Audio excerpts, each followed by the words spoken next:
Bonjour, je suis Chami Moseni de l'Église de la Victoire et j'ai le plaisir de vous présenter aujourd'hui le tout nouvel ouvrage de pasteur Joel Spinks qui s'intitule « Vous êtes richement bénis ». Alors, on a vu à travers le premier chapitre de ce livre que l'intention de Dieu a toujours été que ses enfants soient bénis et ce, à tous égards. Dans le Deutéronome 28, justement, on peut lire l'étendue des promesses que Dieu a faites à l'humanité. Il s'agit de la multiplication, l'autorité, la faveur, la domination. Et on va se poser la question suivante, à qui s'adresse cette bénédiction? Eh bien, le critère d'éligibilité est la foi. Effectivement, avant la venue du Seigneur Jésus sur terre, les personnes qui ont su bénéficier et profiter de cette bénédiction étaient ceux qui avaient placé leur foi en Dieu. Et de la même façon, après Jésus dans le Nouveau Testament, les personnes qui bénéficient de cette même grâce sont ceux qui ont reçu le salut, ceux qui ont la foi en Dieu. À partir du moment où l'homme choisit Dieu, il se place volontairement sous sa couverture de faveur et de bénédiction. On va lire maintenant Galates 3 au verset 13 et 14. On va lire ceci. « Christ nous a rachetés de la malédiction, étant devenu malédiction pour nous, car il est écrit « Maudit soit quiconque est pendu au bois ». Et il l'a fait afin que la bénédiction d'Abraham eusse pour les païens son accomplissement en Jésus-Christ et que nous reçussions par la foi l'Esprit qui avait été promis. Ce que ça veut dire, c'est que la bénédiction d'Abraham n'est plus seulement réservée aux personnages de l'Ancien Testament.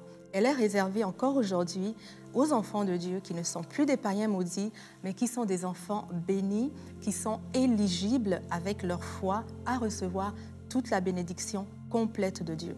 Dans Galates 3 au verset 29, il est écrit « Si vous êtes à Christ, vous êtes donc la postérité d'Abraham, héritier selon la promesse. » Écoutons ensemble le commentaire de pasteur Joel Spinks par rapport à ce verset. Galates chapitre 3 au verset 29, nous lisons « Et si vous êtes à Christ, donc si vous êtes un enfant de Dieu aujourd'hui, si vous êtes à Christ, vous êtes donc la descendance d'Abraham, héritier selon la promesse. » Donc ça, c'est hyper important. Si vous êtes à Christ, si vous êtes chrétien, vous êtes donc la descendance d'Abraham. C'est important de savoir ça, là.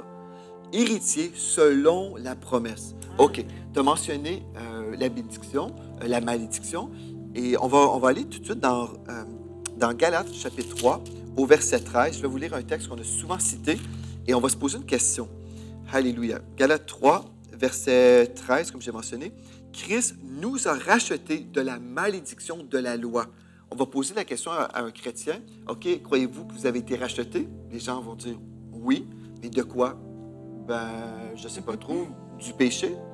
Puis en fait, la parole de Dieu nous dit « Christ nous a rachetés de la malédiction de la loi, étant devenu malédiction pour nous. » Donc, Christ a été maudit pour nous, car il est écrit « Maudit est quiconque est pendu au bois. » Remarquez au verset 14 maintenant. « Afin, donc c'est la chose qu'on veut remarquer, afin que la bénédiction d'Abraham est pour les païens son accomplissement en Jésus-Christ et que nous recevions par la foi, comme tu as mentionné, l'Esprit qui avait été promis. »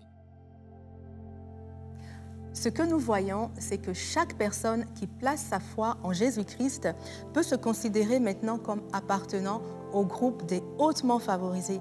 En tant qu'enfants de Dieu, nous sommes spéciaux parce que nous sommes des fils et des filles du grand roi. Nous avons été adoptés dans la famille de Dieu.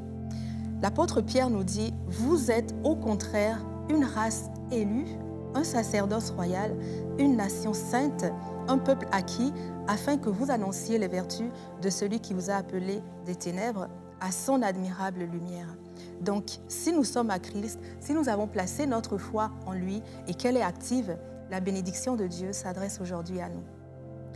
La seule façon de la recevoir, c'est d'y croire. Donc, par la foi, on peut soit la limiter, soit la relâcher. Mais si vous voulez en savoir plus sur ce sujet, vraiment, je vous encourage à vous procurer cet ouvrage, La bénédiction. Vous êtes richement bénis, pardon. Vous allez le trouver sur le site de l'Église de la Victoire, dans la boutique. Et si vous voulez écouter d'autres messages du pasteur Joel Spinks, vous pouvez vous rendre sur la page YouTube de l'Église de la Victoire. Sachez que vous êtes richement bénis.